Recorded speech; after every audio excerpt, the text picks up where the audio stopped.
Minister Modi extols virtues of river conservation on World River Day in his Mann Ki Baat program.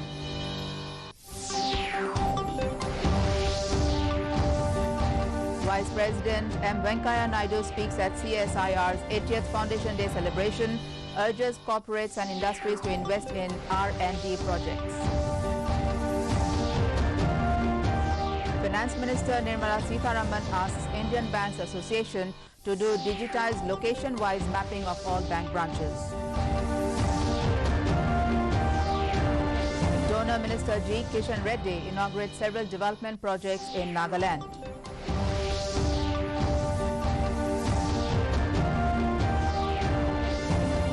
And Hindustan Aeronautics Limited signs lease agreement with Alliance Air for deployment of DO-228 aircraft in Arunachal Pradesh.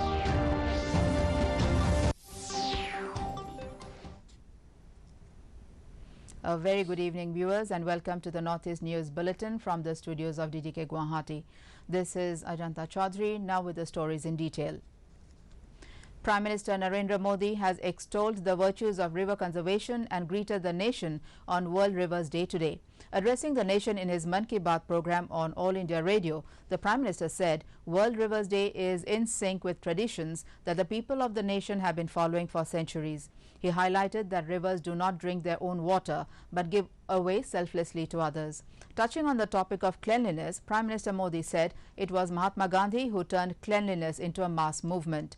He said today's youth should be aware of how the campaign for cleanliness continuously gave energy to the nation's freedom movement. Prime Minister Modi hailed a team of 8 Divyang persons who created a world record by hoisting the tricolour on the Kumar Post situated at an altitude of more than 15,000 feet at the Siachen Glacier. He said the feat of the Divyangs is an inspiration for the whole country. में तो परंपरा थी कि घर में स्नान करते हैं तो भी नदियों का स्मरण करने की परंपरा आज भले लुप्त हो गई हो या कहीं बहुत अल्प मात्रा में बची हो, लेकिन एक बहुत बड़ी परंपरा थी जो प्रातः में ही स्नान करते समय ही विशाल भारत की यात्रा करा देती थी, मानसिक यात्रा. Prime Minister Narendra Modi returned home to a rousing reception at New Delhi's Palam Airport after concluding his successful tour of US on a high note. In Washington, Prime Minister Modi met with 5 top CEOs and had bilateral meetings with US Vice President Kamala Harris, Australian Prime Minister Scott Morrison, and Japanese Prime Minister Yoshihide Suga. In the meetings, the discussion revolved around COVID-19, free, open and inclusive Indo-Pacific region, foreign investments, cross-border terrorism, defense and strategic cooperation.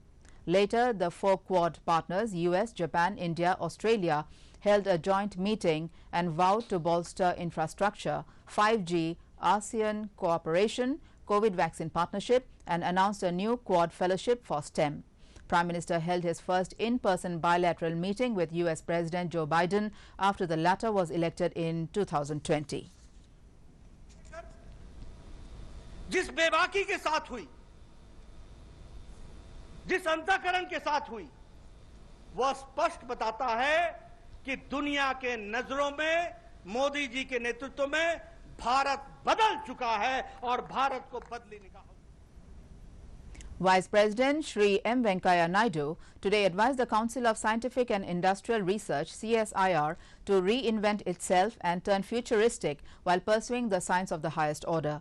Participating in the 80th Foundation Day celebrations of CSIR on Sunday, he wanted CSIR laboratories and institutes to address challenges that require long-term scientific and technological solutions.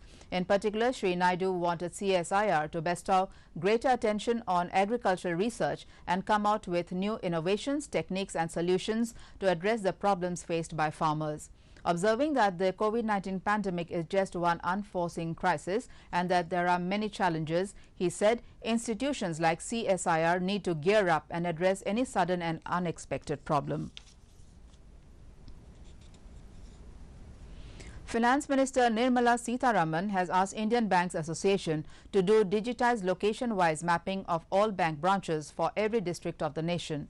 She asked Indian Bank Association to decide where banks should have a physical presence and where we can serve customers even without physical branch. She was addressing the 74th Annual General Meeting of Indian Banks Association in Mumbai.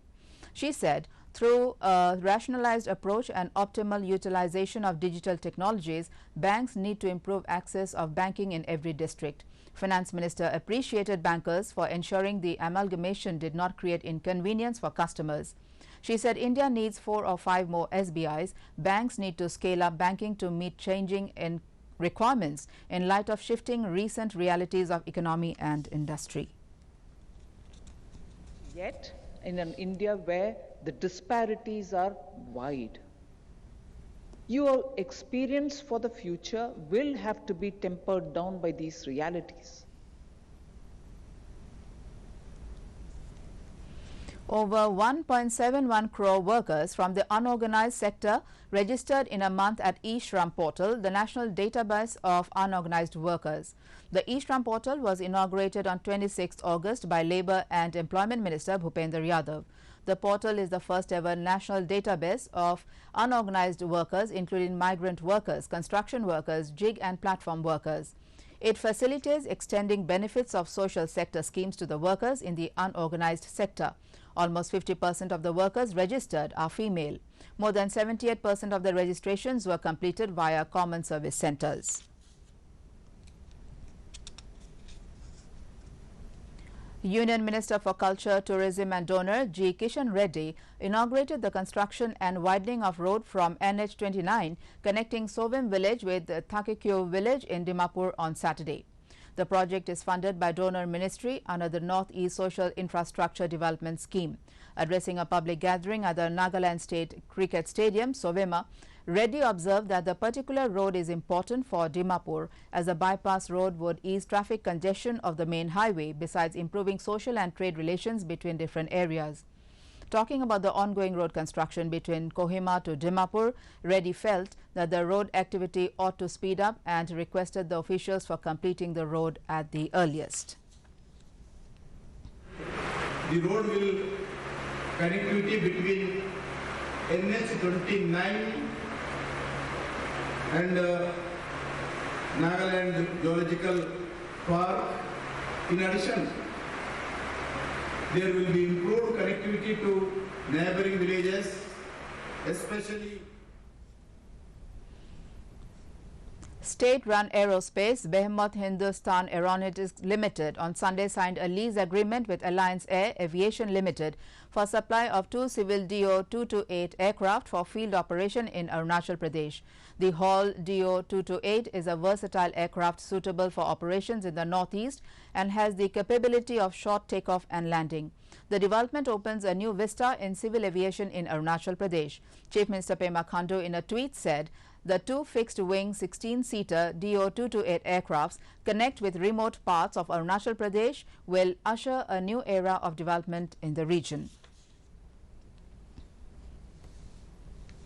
The Naga cucumber has recently been granted the geographical indication GI tag under Agricultural Products of the Geographical Indications of Goods Registration of Protection Act of 1999. Naga cucumber, recognized for its sweetness at unique green color. Cucumber has been traditionally cultivated by Naga farmers in the Jhum fields as a mixed crop mainly during the Kharif season. It is one of the important component crops in the Jhum cultivation. This is primarily grown as a cash crop along with paddy. In what may be termed as a boost to the tourism sector in the state, diplomats from 4 African countries are on a 3-day tour to Shillong to experience the beauty of Meghalaya. High Commissioners of African countries including Zambia, Kenya, Malawi and Tanzania are on a 3-day visit to Meghalaya. The tour is sponsored by Flybig Airlines. Sharing his thoughts, High Commission of Kenya to India, Ambassador Willie K. Bett said he would like to see if there are any linkages between the various countries in Africa and this state, especially the culture exchange. He expressed desire to explore collaboration in terms of agriculture. Now on to the COVID update from the nation. More than 85 crore 60 lakh COVID-19 vaccine doses have been administered in the country so far under the nationwide vaccination drive. Health Ministry said over 68 lakh 42,000 doses were administered yesterday. The Health Ministry said the country reported over 28,000 new cases of COVID-19 in the last 24 hours. The country's active caseload is currently at 3 lakh 3,476. Active cases account for less than 1% of total cases, and it is currently at 0.90%. The ministry said over 26,000 people have recovered from the infection during the last 24 hours, taking the total recoveries to over 3 crore 29 lakh. 260 deaths were reported in the last 24 hours. The death toll due to the pandemic has reached 4,46,918. In the COVID update from the region, Arunachal Pradesh logged 358 active cases, 53,717 discharged cases, while the dead account for 274. In Assam, the caseload for active cases is 3,314, while 5,89,924 have been cured. The tally for the dead is 5,838. With 2,084 active cases, Manipur recorded 1,15,747 discharged cases. The death toll stands at 1,843. Saddled with 1,945 active cases, Meghalaya has recorded 77,302 cured cases, even as the dead account for 1,391. Mizoram has a caseload of 16,556 active cases, followed by 71,321 released cases. The dead account for 289. Nagaland has 465 active cases, as cured cases logged at 29,992. The tally for the dead is 662.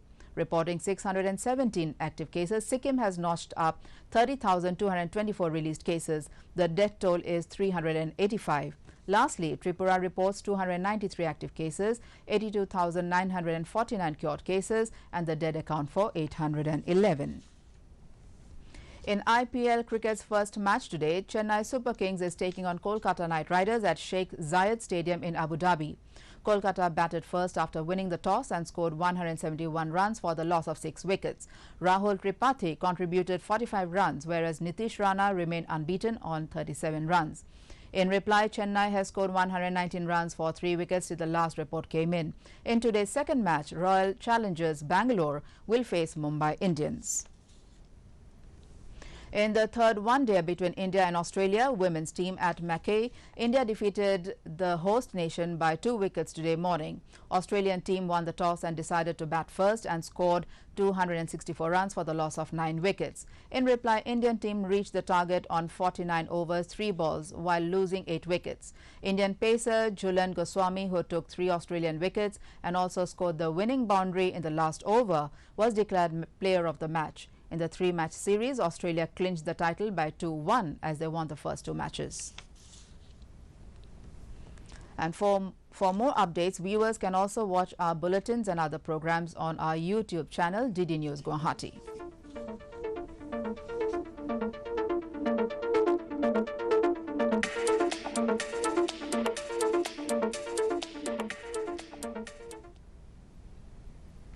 And finally, to end the news, the main points once again. Prime Minister Modi extols virtues of river conservation on World River Day in his Mann Ki Baat program.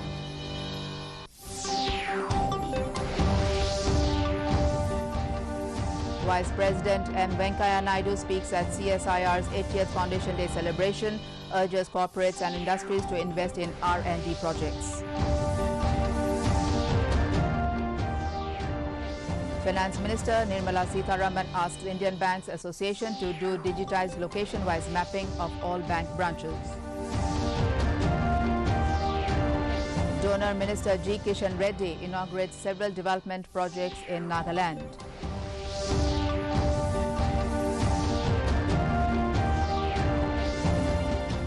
And Hindustan Aeronautics Limited signs lease agreement with Alliance Air for deployment of DO-228 aircraft in Arunachal Pradesh. And that brings us to the end of this evening's bulletin. Thank you for tuning in. Namaskar.